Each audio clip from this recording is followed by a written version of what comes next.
What if I told you the world isn't becoming unstable suddenly? It's been unstable for a long time. We just stopped noticing. Before we begin, welcome to Reality Uncovered.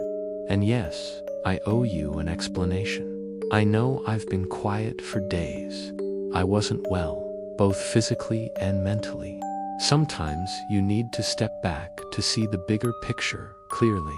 Thank you to everyone who kept watching, commenting, and waiting. That support matters more than you think.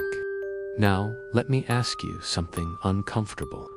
When more than 120 people die in multiple attacks, and the world moves on in hours, what does that say about us?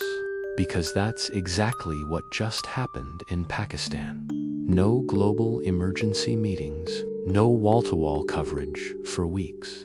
No deep conversations about why this keeps happening. Just headlines, numbers, then silence.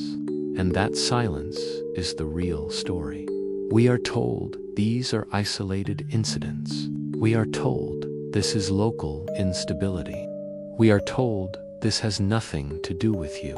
That's a lie we've been trained to accept.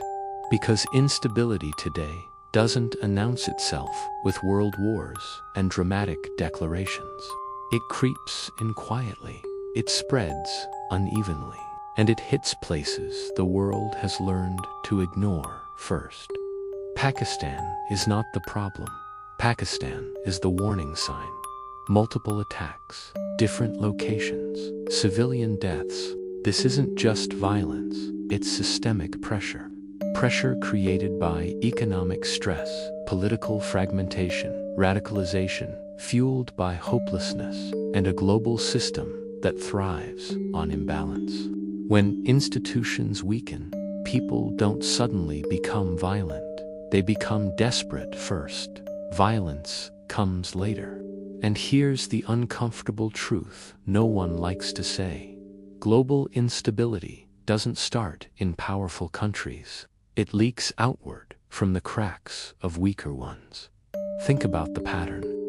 Economic pressure rises. Currencies weaken. Basic needs become harder to meet. Trust in institutions collapses. People search for identity, meaning someone to blame. That vacuum never stays empty. It gets filled by extremism, by chaos, by actors who benefit from instability. And while this is happening, the global system watches, not to fix it, but to contain it. As long as the fire stays over there, it's considered manageable. But here's what history keeps teaching us, and what we keep ignoring. Instability never stays local. It travels through migration markets, security risks, digital radicalization, psychological fear. You don't need bombs in your city to feel its effects. You feel it when prices rise, when trust disappears, when anxiety becomes normal. This is how global instability escalates quietly. Ask yourself honestly, why do attacks like these no longer shock us? Because we've been conditioned to see them as background noise. A tragedy, yes, but not our tragedy. That emotional distance is dangerous. Because the moment violence becomes normal somewhere, it becomes possible everywhere. The most disturbing part isn't the attacks themselves.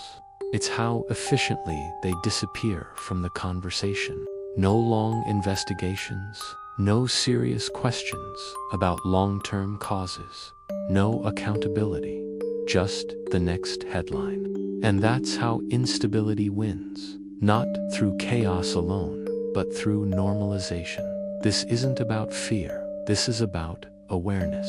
When systems start cracking at the edges, the center doesn't stay safe forever. History never worked that way. So the real question isn't, why is Pakistan unstable? The real question is, why does the world act surprised every time instability reminds us it exists?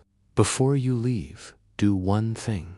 If you believe these conversations matter, if you think silence is part of the problem, subscribe to Reality Uncovered, because the most dangerous realities are not hidden, they're ignored. And I'll leave you with this. If instability can take more than 120 lives and vanish from global attention in days, what makes you think the system is stable at all?